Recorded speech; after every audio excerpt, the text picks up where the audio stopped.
ଅଥ ତ୍ରୟୋଦଶ ଅଧ୍ୟାୟ। ବିଦୁରଙ୍କର ଉପଦେଶ କ୍ରମେ ଧୃତରାଷ୍ଟ୍ର ଓ ଗାନ୍ଧାରୀଙ୍କର ବନଗମନ। ସେ ସୂତ କହିଲେ, ତୀର୍ଥଯାତ୍ରା କାଳରେ ମହର୍ଷି ମୈତ୍ରେୟଙ୍କ ଠାରୁ ଆତ୍ମଜ୍ଞାନ ଲାଭ କରି ବିଦୁର ହସ୍ତିନାପୁର ଫେରି ଆସିଲେ। ତାଙ୍କର ଯାହା କିଛି ଶୁଣିବାର ଇଚ୍ଛା ଥିଲା ତାହା ପୂର୍ଣ୍ଣ ହୋଇ ଯାଇଥିଲା। ବିଦୁର ମୈତ୍ରେୟଙ୍କର ଯେତେ ସବୁ ପ୍ରଶ୍ନ କରିଥିଲେ ସେ ସବୁର ଉତ୍ତର ଶୁଣିବା ପୂର୍ବରୁ ହିଁ ଶ୍ରୀକୃଷ୍ଣଙ୍କଠାରେ ଅନ୍ୟନ୍ୟ ଭକ୍ତି ହୋଇଯିବାରୁ ସେ କୃତକୃତ୍ୟ ହୋଇଗଲେ। ତେଣୁ ସେସବୁରୁ ଉତ୍ତର ଶୁଣିବାକୁ ସେ ଅପେକ୍ଷା କଲେ ନାହିଁ।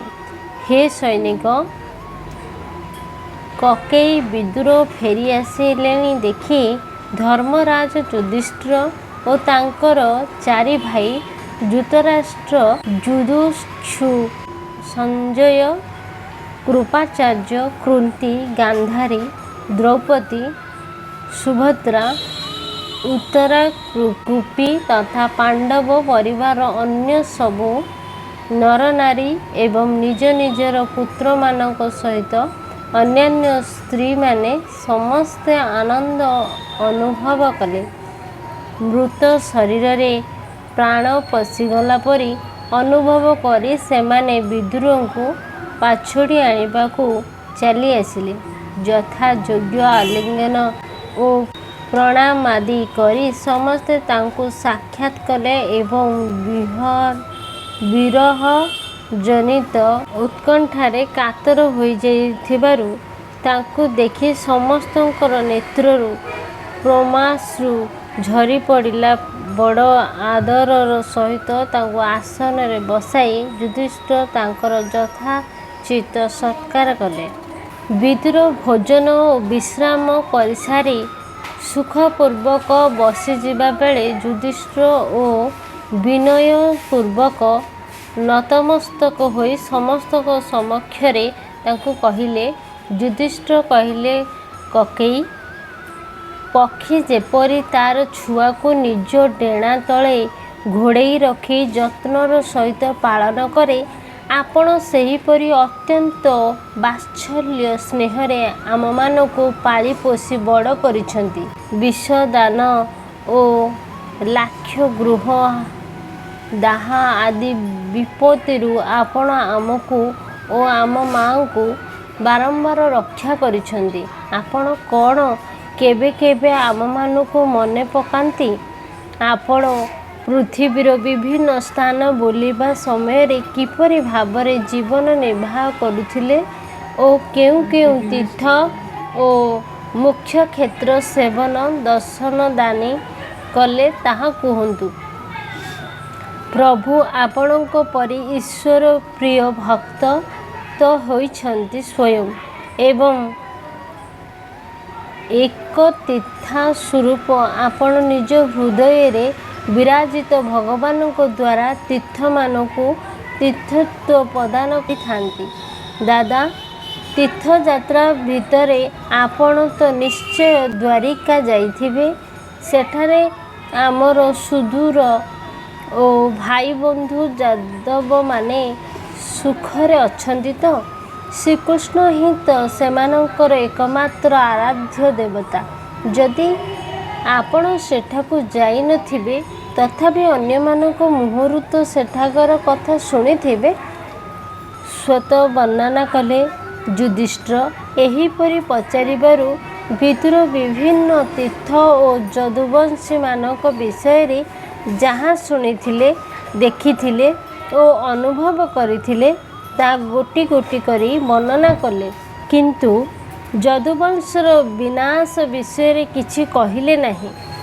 ଦୟାଳୁ ହୃଦୟ ବିଦୁର ଭାବିଲେ ଯାଦବମାନଙ୍କର ପାରସ୍ପରିକ ସଂହାର କଥା ଶୁଣିଥିଲେ ପାଣ୍ଡବମାନେ ଦୁଃଖରେ ମ୍ରିୟମାଣ ହୋଇ ପଡ଼ିବେ ଏବଂ ସେ ସେମାନଙ୍କର ଦୁଃଖ ଦେଖି ସହିପାରିବେ ନାହିଁ। ତେଣୁ ସେ ସେହି ଅପ୍ରିୟ ଓ ଅସତ୍ୟ ଘଟଣା ପାଣ୍ଡବମାନଙ୍କୁ କହିଲେ ନାହିଁ।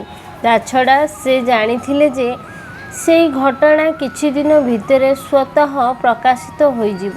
ପାଣ୍ଡବମାନେ ବିଦୁରଙ୍କୁ ଦେବତା ପରି ସେବା ସତ୍କାର କଲେ। ବିଦୁର ତାଙ୍କ ବଡ଼ ଭାଇ ଧୃତରାଷ୍ଟ୍ରଙ୍କ ପରମ କଲ୍ୟାଣ କାମନା କରି ସମସ୍ତଙ୍କ ମନରେ ଆନନ୍ଦ ପ୍ରଦାନ କରିବା ସହିତ କିଛିଦିନ ସୁଖପୂର୍ବକ ହସ୍ତିନାପୁରରେ ରହିଗଲେ। ବିଦୁର ତ ସାକ୍ଷାତ ଧର୍ମରାଜ ଥିଲେ। କେବଳ ମାଣ୍ଡବ୍ୟ ଋଷିଙ୍କ ଶାପରୁ ସେ 100 ବର୍ଷ ପାଇଁ ଶୂଦ୍ର ହୋଇ ଜନ୍ମ ହୋଇଥିଲେ। ସେହି ଅବଧି ମଧ୍ୟରେ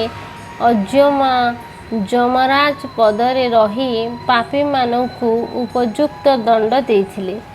ଅତୁଳ ସମ୍ପଦରେ ସମ୍ପନ୍ନ ରାଜ୍ୟ ଲାଭ କରି ଯୁଧିଷ୍ଠିର ତାଙ୍କର ଲୋକପାଳ ତୁଲ୍ୟ ଭାଇମାନଙ୍କ ସହିତ ଭବିଷ୍ୟତରେ ବଂଶଧର ପରୀକ୍ଷିତ ମୁଖ ଦେଖି ଦେଖି ଅତ୍ୟନ୍ତ ଆନନ୍ଦରେ ରହିବାକୁ ଲାଗିଲେ। ଏହିପରି ଭାବରେ ପାଣ୍ଡବମାନେ ବିଦୁର ଗୃହଧନ୍ଦାରେ ବୁଡ଼ି ରହି ଏକଥା ଏକ ପ୍ରକାର ଭୁଲିଗଲେ ଯେ ସେମାନଙ୍କର ଅଜ୍ଞାତସାରେ ସେମାନଙ୍କର ଜୀବନ କ୍ରମଶଃ ମୃତ୍ୟୁ ଆଡ଼କୁ ଅଗ୍ରସର ହେଉଛି।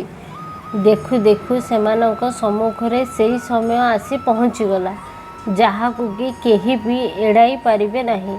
କିନ୍ତୁ ବିଦୁର କାଳର ଗତି ଜାଣିପାରି ଦିନେ ଏକାନ୍ତରେ ବଡ଼ ଭାଇ ଧୃତରାଷ୍ଟ୍ରଙ୍କୁ କହିଲେ, ରାଜନ୍, ଦେଖନ୍ତୁ, ଏଥର ବଡ଼ ଭୟଙ୍କର ସମୟ ଆସିଗଲା।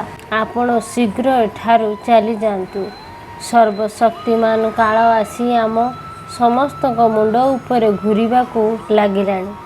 ତାଙ୍କୁ ଏଡ଼େଇ ଦେବାର କୌଣସି ଉପାୟ ନାହିଁ। କାଳର ଅଧୀନ ଜୀବ କେଉଁଠି ତା'ର ପ୍ରିୟତମ ବସ୍ତୁ ପ୍ରାଣଠାରୁ ମଧ୍ୟ ଚାହୁଁ ଚାହୁଁ ବିଚ୍ଛିନ୍ନ ହୋଇଯାଏ, ସେଠାରେ ଧନଜନ ଆଦି ଅନ୍ୟ ବସ୍ତୁର କଥା ବା କ'ଣ କହିବା? ଆପଣଙ୍କର ଦଦେଇ କକେଇ, ଭାଇ, ବନ୍ଧୁ ବାନ୍ଧବ ଓ ପୁତ୍ରମାନେ ମରିଗଲେଣି। ଆପଣଙ୍କର ବୟସ ମଧ୍ୟ ଗଡ଼ିଗଲାଣି।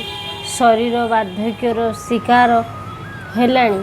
ଆପଣ ପରଘରେ ପଡ଼ିଛନ୍ତି। ହାୟ, ମଣିଷ ବଞ୍ଚି ରହିବାର ଇଚ୍ଛା କେଡ଼େ ପ୍ରବଳ ନୁହେଁ ସତେ? ସେଥିପାଇଁ ତ ଆପଣ ଭୀମର ହାତ ଟେକା ଭାତ ମୁଠାଏ ଖାଇ ଏଠାରେ କୁକୁର ପରି ପଡ଼ି ରହିଛନ୍ତି। ଆପଣ ଯେଉଁମାନଙ୍କୁ ନିଆଁରେ ପୋଡ଼ିଦେବାକୁ ଚକ୍ରାନ୍ତ କରିଥିଲେ ଓ ବିଷ ଦେଇ ମାରିଦେବାକୁ ଚେଷ୍ଟା କରୁଥିଲେ, ସେମାନଙ୍କର ବିବାହିତା ପତ୍ନୀଙ୍କୁ ପୂର୍ଣ୍ଣ ସଭାରେ ଅପମାନିତ କରିଥିଲେ, ଯେଉଁମାନଙ୍କର ଧନସମ୍ପଦ ଜମିବାଡ଼ି ଛଡ଼େଇ ନେଇଥିଲେ, ସେମାନଙ୍କୁ ଅନ୍ନରେ ପ୍ରାଣଟାକୁ ପୋଷି ରଖିଥିବାରେ କି ଗୌରବ ଅଛି କୁହନ୍ତୁ ତ? ଅଜ୍ଞାତ ଆପଣଙ୍କୁ ଏହିପରି ମାଡ଼ି ବସିଛି ଯେ ଆପଣ ଏବେ ବି ବଞ୍ଚି ରହିବାକୁ ଚାହୁଁଛନ୍ତି। କିନ୍ତୁ ଆପଣ ବଞ୍ଚିବାକୁ ଯେତେ ଚାହିଁଲେ କ'ଣ ହେବ? ଆପଣଙ୍କର ଅନିଚ୍ଛା ସତ୍ତ୍ୱେ ଆପଣଙ୍କର ଏହି ବାର୍ଦ୍ଧକ୍ୟଜନିତ ଶରୀର ଜୀର୍ଣ୍ଣ ବସନ ପରି ଦିନକୁ ଦିନ କ୍ଷୀଣ ହୋଇ ଚାଲିଛି। ବର୍ତ୍ତମାନ ଆପଣ ଏହି ଶରୀର ଦ୍ୱାରା କୌଣସି ସ୍ୱାର୍ଥ ସାଧନ କରିପାରିବେ ନାହିଁ। ତେଣୁ ଆଉ ଏ ମାୟା ଜାଲରେ ପଡ଼ନ୍ତୁ ନାହିଁ। ଦେହର ମମତା ବନ୍ଧନକୁ କାଟି ପକାନ୍ତୁ। ଯେ ନିଜ ସମ୍ବନ୍ଧୀୟମାନଙ୍କଠାରୁ ଦୂରରେ ରହି ସେମାନଙ୍କର ଅଜାଣତରେ ଦେହତ୍ୟାଗ କରିଦିଅନ୍ତି, ତାଙ୍କୁ ହିଁ ଧୀର ପୁରୁଷ ବୋଲାଯାଏ।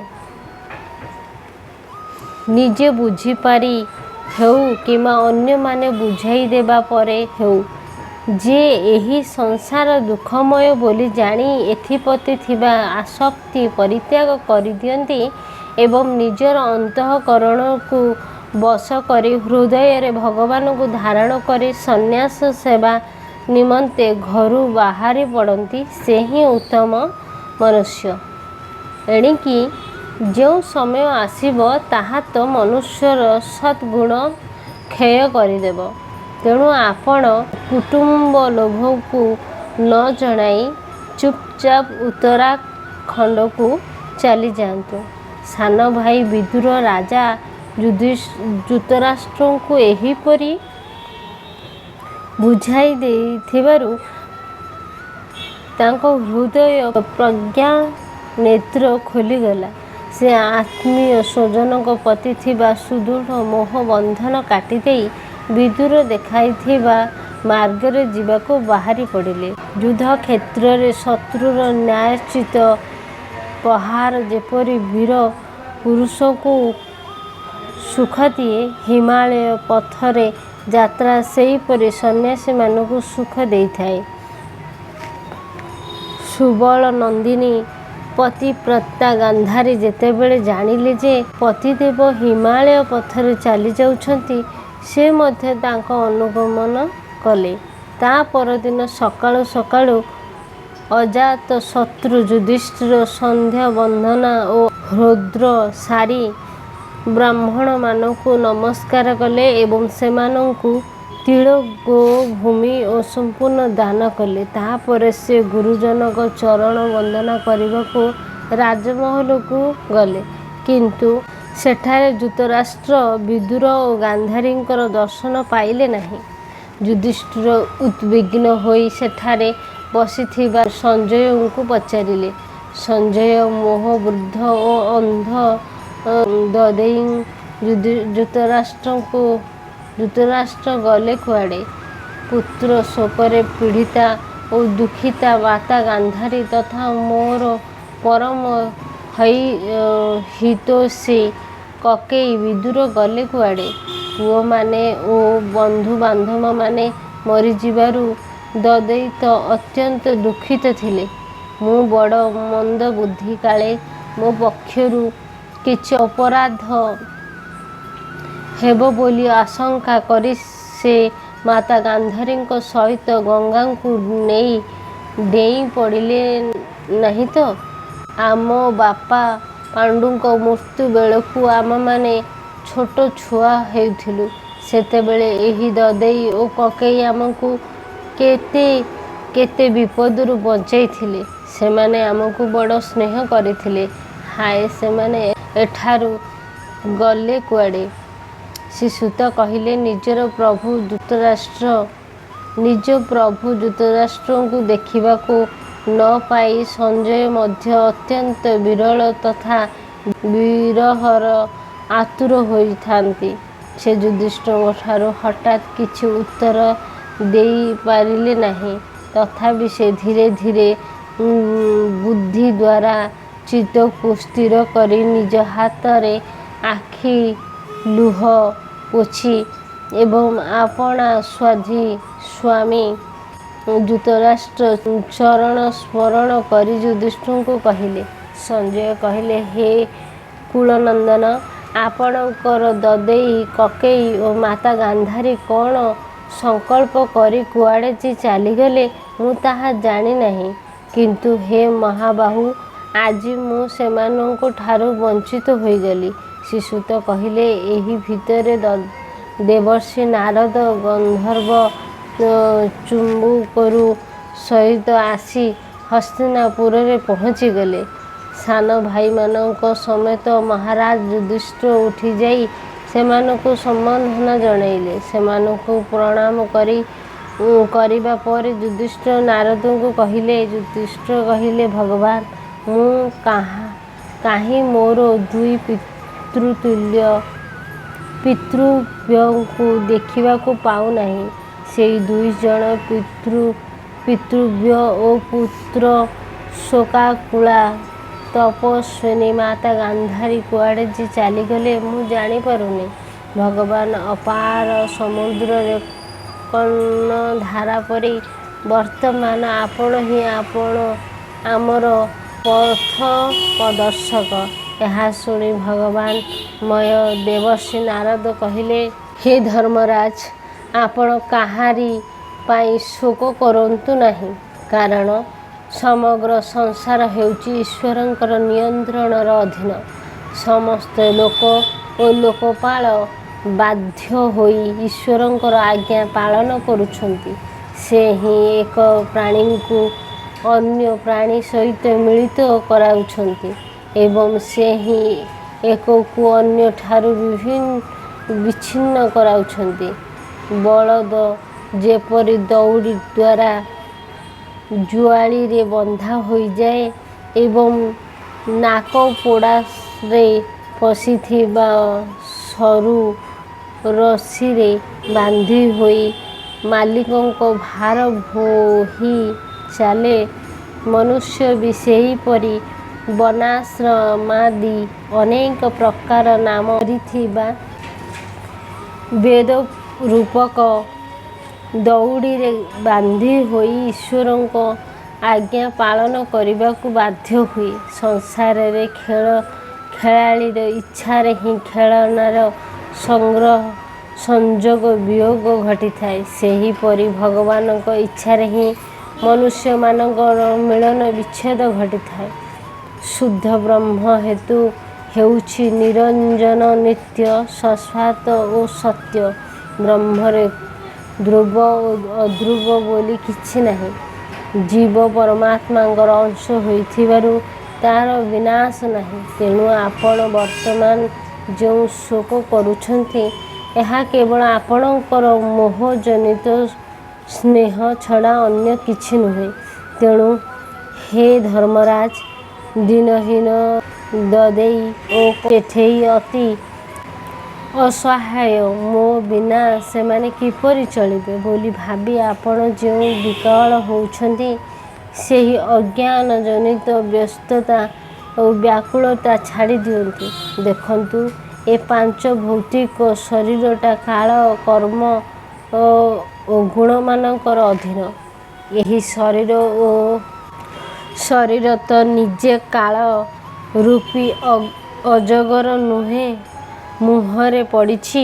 ସେ ପୁଣି ଅନ୍ୟମାନଙ୍କୁ ବା କିପରି ରକ୍ଷା କରିପାରିବ? ହାତ ତ ନଥିବ ଜୀବ ହାତ ଥିବା ଜୀବର ଆହାର, ପାଦ ନଥିବା ତୃଣ ଲତା ଇତ୍ୟାଦି ତୃଣୋତ୍ପାଦ ଗାଈ ଛେଳିଙ୍କର ଆହାର ଏବଂ ଛୋଟ ଜୀବ ବଡ଼ ଜୀବର ଆହାର। ଏହିପରି ଭାବରେ ଏକ ଜୀବ ଅନ୍ୟ ଜୀବର ଆହାର ହୁଏ।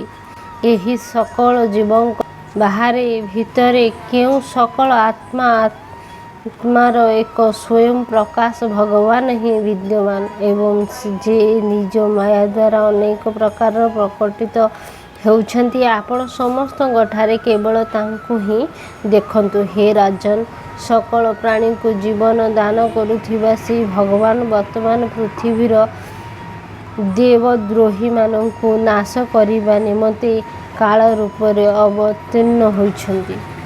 ସେ ଦେବତାମାନଙ୍କର କାର୍ଯ୍ୟ ପୂର୍ଣ୍ଣ କରିସାରିଲେଣି। ଆଉ ଅଳ୍ପ କିଛି କାମ ବାକି ରହିଛି। ତାହା ସରିବା ପର୍ଯ୍ୟନ୍ତ ସେ ଅପେକ୍ଷା କରିଛନ୍ତି। ଯେପର୍ଯ୍ୟନ୍ତ ସେହି ପ୍ରଭୁ ଏଠାରେ ବିଦ୍ୟମାନ ଅଛନ୍ତି, ସେ ପର୍ଯ୍ୟନ୍ତ ଆପଣମାନେ ବି ତାଙ୍କରି ପ୍ରତୀକ୍ଷାରେ ରୁହନ୍ତୁ। ହେ ଧର୍ମରାଜ, ହିମାଳୟରେ ଦକ୍ଷିଣ ଭାଗରେ ଯେଉଁଠାରେ କି ସପ୍ତର୍ଷିଙ୍କର ପ୍ରସନ୍ନତା ନିମନ୍ତେ ଗଙ୍ଗା ପୃଥକ ପୃଥକ 7ଟି ଧାରାରେ ବିଭକ୍ତ ହୋଇ ପ୍ରବାହିତ ହେଉଛି, ତାଙ୍କୁ ସପ୍ତଶ୍ୱତ କୁହନ୍ତି। ଧୃତରାଷ୍ଟ୍ର ନିଜର ପତ୍ନୀ ଓ ଭାଇ ବିଦୁରଙ୍କ ସହିତ ସେହି ସପ୍ତର୍ଷିଙ୍କ ଥିବା ଋଷିମାନେ ଆଶ୍ରମକୁ ଯାଉଛନ୍ତି। ସେଠାରେ ସେ ତ୍ରିକାଳ ସ୍ନାନ ଓ ଅଗ୍ନିଦ୍ରୋହୀ କରୁଛନ୍ତି। ବର୍ତ୍ତମାନ ସେମାନଙ୍କ ଚିତ୍ତରେ କୌଣସି କାମନା ନାହିଁ। ସେମାନେ କେବଳ ଜଳପାନ କରି ଶାନ୍ତ ଚିତ୍ତରେ ନିବାସ କରୁଛନ୍ତି। ଆସନ ଜୟ କରି ପ୍ରାଣାୟାମ କରି ନିଜର ପୌଢ଼େନ୍ଦ୍ରିୟକୁ ବିଷୟରୁ ନିବୃତ୍ତ କରିଦେଇ ସେମାନେ ଅନ୍ତର୍ମୁଖ ହୋଇ ଯାଉଛନ୍ତି ଓ ଏକମାତ୍ର ଭଗବାନ ଚିନ୍ତନରେ ବୁଡ଼ି ରହୁଛନ୍ତି। ଏହା ଫଳରେ ସେମାନଙ୍କର ଅନ୍ତଃକରଣରେ ସକଳ ପ୍ରକାରର ମଳଦୋଷ ନଷ୍ଟ ହୋଇଯାଉଛି। ସେମାନଙ୍କର ରଜୋଗୁଣୀ ଓ ବୃତ୍ତି ସବୁ ସମ୍ପୂର୍ଣ୍ଣ ଶାନ୍ତ ହୋଇଯାଉଛି ଓ ସେମାନେ ଶୁଦ୍ଧ ଓ ସତ୍ଗୁଣରେ ସ୍ଥିତ ହୋଇଯାଉଛନ୍ତି। ସେମାନେ ଅହଙ୍କାରକୁ ବୁଦ୍ଧିରେ ଲୀନ କରିଦେଇ ବୁଦ୍ଧିକୁ କ୍ଷେତ୍ରଜ୍ଞ ଓ ଜୀବାତ୍ମାରେ ଲୀନ କରିଦେଉଛନ୍ତି ଏବଂ ନିଜ ଆତ୍ମାକୁ ପରମରେ ଅର୍ଥାତ୍ ସର୍ବାଧିଷ୍ଠାନ ପରମ ବ୍ରହ୍ମରେ ଲୀନ କରିଦେଉଛନ୍ତି। ଅର୍ଥାତ୍ ଘଟ ଭାଙ୍ଗିଯିବା ପରେ ଘଟକାଶ ଯେପରି ମହାକାଶରେ ଲୀନ ହୋଇଯାଏ, ସେମାନଙ୍କ ଜୀବାତ୍ମା ସେହିପରି ପରମାତ୍ମାରେ ଲୀନ ହୋଇଯାଉଛନ୍ତି। ସେମାନେ ନିଜର ସମସ୍ତ ଇନ୍ଦ୍ରିୟ ଓ ମନକୁ ବିଷୟ ରାଜ୍ୟରେ ପ୍ରତ୍ୟାହାର କରି ଆଣିଛନ୍ତି ଓ ବିଳୟ କରିଦେଉଛନ୍ତି। ଏହିପରି ଭାବରେ ସେମାନେ ସମସ୍ତ କର୍ମ ତ୍ୟାଗ କରିଦେଇ ସ୍ଥାଣୁ ପରି ବସି ରହୁଛନ୍ତି। ତେଣୁ ଆପଣ ଆଉ ସେମାନଙ୍କ ମାର୍ଗରେ ବିଘ୍ନ ହୋଇଯାଆନ୍ତୁ ନାହିଁ।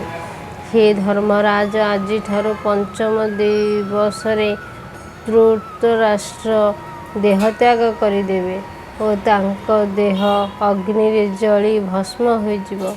ଗ୍ରାହ ପରିତ୍ୟାଗ ଯଜ୍ଞାଗ୍ନି ଦ୍ୱାରା ପୂର୍ଣ୍ଣକୂଟରେ ସମେତ ନିଜ ପତିଙ୍କର ମୃତଦେହ ଜଳିଯାଉଥିବା ଦେଖି ବାହାରେ ଠିଆ ହୋଇଥିବା ସାଧ୍ୱୀ ଗାନ୍ଧାରୀ ମଧ୍ୟ ପତିଙ୍କ ଅନୁଗମନ କରି ସେ ଅଗ୍ନିରେ ପ୍ରବେଶ କରିଯିବେ। ହେ ଧର୍ମରାଜ, ବଡ଼ ଭାଇଙ୍କର ଏହିପରି ଆଶ୍ଚର୍ଯ୍ୟମୟ ମୁଖ ଦେଖି ହର୍ଷିତ ହୋଇ ଏବଂ ତାଙ୍କ ବିଷୟଭୋଗ ଦୁଃଖିତ ହୋଇ ବିଦୁର ସେଠାରୁ ପୁନର୍ବାର ତୀର୍ଥାଟନରେ ଚାଲିଯିବେ। ଏତିକି କହିଦେଇ ଦେବର୍ଷି ନାରଦ ଚୂମ୍ବରୁଙ୍କ ସହିତ ସ୍ୱର୍ଗକୁ ଚାଲିଗଲେ। ତାଙ୍କର ଉପଦେଶ ହୃଦୟରେ ଧାରଣ କରି ଯୁଧିଷ୍ଠିର ଶୋକ ପରିତ୍ୟାଗ କରିଦେଲେ।